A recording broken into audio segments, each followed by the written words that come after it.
have burnt down a farm belonging to ex-President Olusegun Obasanjo, politics Nigeria as land. A huge mango plantation belonging to Obasanjo at Oil community in Gwe East, local government area of Benue State, was burned down around 2 p.m. on Saturday. The 140 hectares plantain was razed by yet to be identified arsonists following disagreements with the locals over compensation for the piece of land that originally belonged to the state government. Confirming the indigents, the Gwa East local government chairman, Mr. Emmanuel Osega, said it was deliberate sabotage by hoodlums. He said the fire on the 139 hectares farm was started at about 2 p.m. on Saturday by hoodlums and nearly half of it is gone. It was clearly a sabotage. It was strange that there was fire outbreak in the farm because the farm was properly safeguarded. So it was obvious that it was sabotage.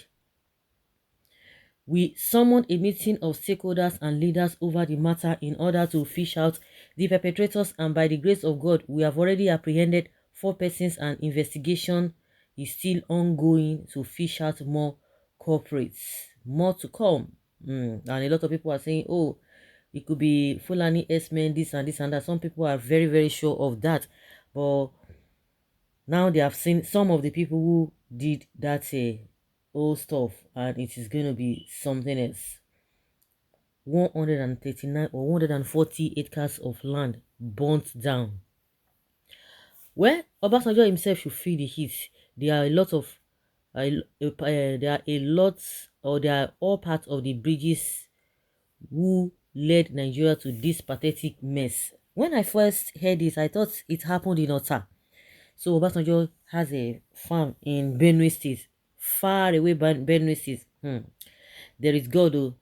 But before the Obasanjo feel the heat, the people working in the farm will feel it badly.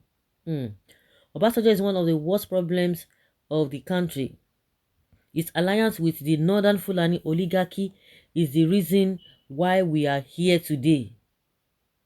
This is a very good lesson to all these greedy oppressors that call themselves leaders. And I think this kind of a thing happened to Falaye as well. And some people were asking, how did he make his money? Because he's not complaining that a Fulani S-man, you know, they did horrible things in his farm, even to the extent that his guard was, you know, life was taken in an abnormal way, honestly. But these guys will never learn. I hope Otom will not rush to the media and accuse a Fulani S-man, and why has he been that silent all this while? Or does it mean he has a hand in it? Whosoever that did this is not worth existing. Well, government's hand dey inside. No community things here. Most of us do not even know what has happened. The devil always utilizes people to destroy themselves, thinking they are destroying others. That farmland is in Benue, not in Ogun, and the losers are not Ogun people but Benue people. What a shame. It still remains that their reasons are not known. But if that land belongs to indigene and they were not settled, what do you expect? The Niger Delta are still dying in droves for refusing to develop the lands that giving them their private oil well businesses. OBJ in the One Nigeria. Enjoy your One Nigeria Fulanization campaign. Wow, the riches also cry. Maybe they will stand up now to assist the masses, or they will further impoverish the masses. We will soon vote again for another group of vampires. May God help us. Unemployment on the increase. Those people benefiting from the farm will be rendered unemployed again. We have to think twice before acting. 140 acres on the land of someone else. Awesome. This issue should be amicably resolved. OBJ's farm in Benue, I don't get it. I beg, speak better broken. Mr. Gerrit, why can't he just pay them what belongs to them? There are lots of things. Of course, people are just going to be scratching the surface. Things are a lot of deep things are involved in this. Some people must have been must have been marginalized. Some people must have been taking what belongs to them.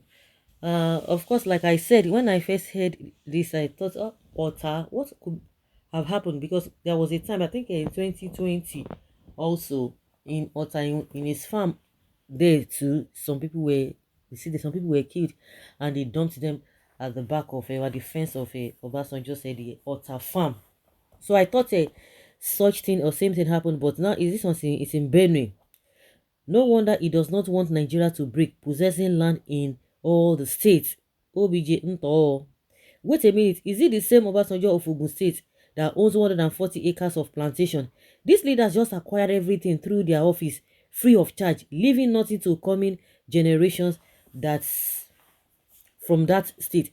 And also, we are even talking about Obasanjo who is having this, and a lot of them like that. They have they have a hidden properties all over the place. We are talking about Tinubu. So if that one say if even can't be president, he go bad oh. He go bad, he go hard where. Well, it is strange, other states too. Somebody just wants him alone to have rice farms and other farms. God did, but Obama joined. Why didn't you have the farm in Yoruba land? Their plans are to acquire large properties in all the states of Nigeria. Why they continue to impoverish the poor with stipend salaries? So they will say you want Nigeria. No wonder you just begin to ask yourself, well, even without all these properties belonging to them, they have gained so much. They cannot be poor, they cannot go hungry. So when people are talking about that these arrangements as a nation is not helping anybody, they don't even see me to be a very, very serious issue, because they are okay. They can go any length to get at anyone who will be talking about the division of Nigeria, and that is what Nnamdi Kanu is suffering from. You see, God, we see how he will apply his much preached about Christianity, because Christians are better, we always say. Good for him, he wants to own the whole of Nigeria. Nemesis will catch up with all politicians, leaders and their families and generations that put us in this mess, in this so-called Nigeria. It will never be well with them, the wicked and evil politicians. You can fool some people sometimes, but you cannot fool all the people at a time. Now, see the lights. Stand up for your rights. I pray that no harm shall befall them. By God's grace, I applaud their efforts. They are heroes. Who are the heroes? At least let him benefit from what he has invented. Turn of the elders to go through all what ordinary Nigerians have been going through.